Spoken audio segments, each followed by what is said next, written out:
Mental হেলথকে অনেক day by day ignore করে যাচ্ছি। সো এটার কারণে দেখা যাচ্ছে যে আমাদের ইয়াং জেনারেশন থেকে শুরু করে সব ধরনের এই যে এটার প্রভাবটা পড়তেছে। ইগনোর করার কারণে আমরা স্ট্রেসফুল লাইফে চলে যাচ্ছি, আমাদের ডিপ্রেশন হচ্ছে, অ্যাংজাইটি লেভেল অনেক বেড়ে যাচ্ছে। সো এই যে বাংলাদেশের পার্সপেক্টিভে মেন্টাল হেলথকে ইগনোর করার কারণ কি, আপনার একটা মতামত আমি জানতে চাচ্ছিলাম।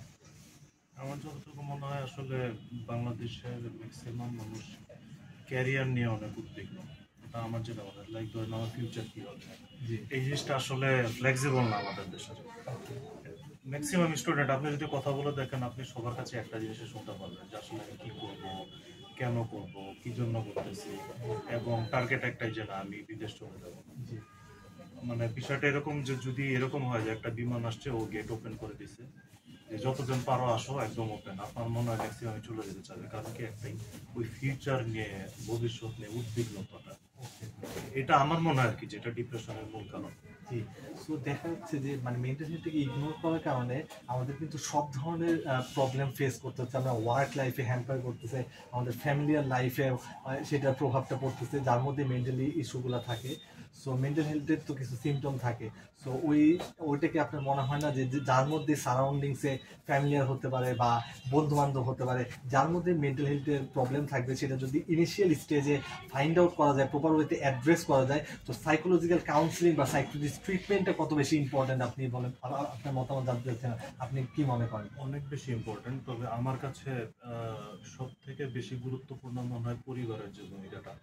কারণ আমরা বর্তমানে আসলে পরিবার থেকে অনেক বেশি ডিটাচ। এর অন্যতম একটা কারণ হচ্ছে ডিভাইস পেতে। দেখেন একটা সময় আমরা যখন ছোট ছিলাম, আমাদের সময় মোবাইলে তো অ্যাভেলেবল ছিল না। আমরা ম্যাক্সিমাম টাইমে কি করতাম, গল্প করতাম, টেলিভিশন দেখতাম। ওই আলিফ লায়লা যখন হইতো, আমরা সবাই একসাথে বসে টিভি দেখতাম, বাবা মার সাথে কথা বলতাম। ইনফ্যাক্ট সামান্য কোনো একটা বিষয় হইলো, আমি যে জিজ্ঞেস করতাম যে আপনার এই জিনিসটা কি হবে, আম্মা এই জিনিসটা কি হবে, এই জিনিসটা থেকে আমরা অনেকটা দূরে সরে গেছি।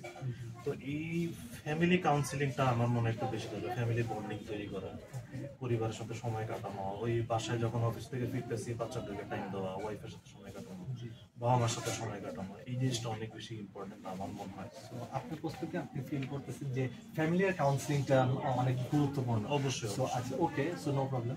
সো দেখা যাচ্ছে যে মানে ইন এ রেশিও যে 16.1% মানুষ তারা মানে মেন্টাল হেলথের ইস্যুতে ভুগতেছে, বা তারা ওটা ফাইন্ড আউটই করার চেষ্টা ট্রাই করতেছে না, বা বুঝতেই পারতেছে না যে তার মধ্যে যে একটা মেন্টাল হেলথ ইস্যু আছে, সেটাকে প্রপার ওয়েতে ট্রিট করা দরকার, অ্যাড্রেস করা দরকার, এবং অ্যাড্রেস করে সে আমরা যে কোনো স্টেপ বাই স্টেপ আমরা সামনে করা দরকার, যে এই পদক্ষেপটা আমার নেওয়া উচিত মেন্টাল হেলথের যার মধ্যে ইস্যুগুলো থেকে থাকে। সো বাট সেটা আমরা করতে পারতেছি না, যে কারণেই হোক। সো মানে আমার আপনার একটা মতামত আমি জানতে চাচ্ছিলাম যে এই যে আমরা এত বেশি স্ট্রেসফুল লাইফে চলে যাওয়ার কারণে আমাদের যে হ্যাম্পারটা হচ্ছে আমাদের লাইফে, এটা যদি আমরা মেন্টাল হেলথে যার মধ্যে ইস্যুটা থাকবে, তার যদি ইনিশিয়াল স্টেজে সেটা রিকভারি করার জন্য আমরা যে কোনো ধরনের সাইকোলজিক্যাল কাউন্সিল, ফ্যামিলি কাউন্সিলের জিনিস পার্টটা যদি সম্ভব হয়ে মানে ওইটাতে ইমপ্রুভমেন্টটা হয়ে গেলে তাহলে তো হলোই। বাট যদি সেটা তাও না হয়, ফ্যামিলির কাউন্সিলিং এর পরেও দেখা যাচ্ছে যে সে স্ট্রেসফুল, সে ডিপ্রেস থেকেই যাচ্ছে, তারপর আপনার মনে হয় না যে যদি ডিপ যাতে না হয়, ইনিশিয়াল স্টেজ থেকে রিকভার, মেন্টাল হেলথ রিকভার করার জন্য কোনো ধরনের সাইকোলজিক্যাল কাউন্সিলর বা সাইকোলজিস্টের ট্রিটমেন্টের জরুরি? অবশ্যই দরকার। যে কোনো কিছু দেখেন, একটা জাস্ট এক্সাম্পল, সাপোজ আপনার কোনো একটা অসুখ হয়েছে, কারণ আপনি যদি এটাকে নিয়ে ক্যারি করতে থাকেন, এটা কিন্তু আস্তে আস্তে কঠিনের দিকে যেতে থাকবে।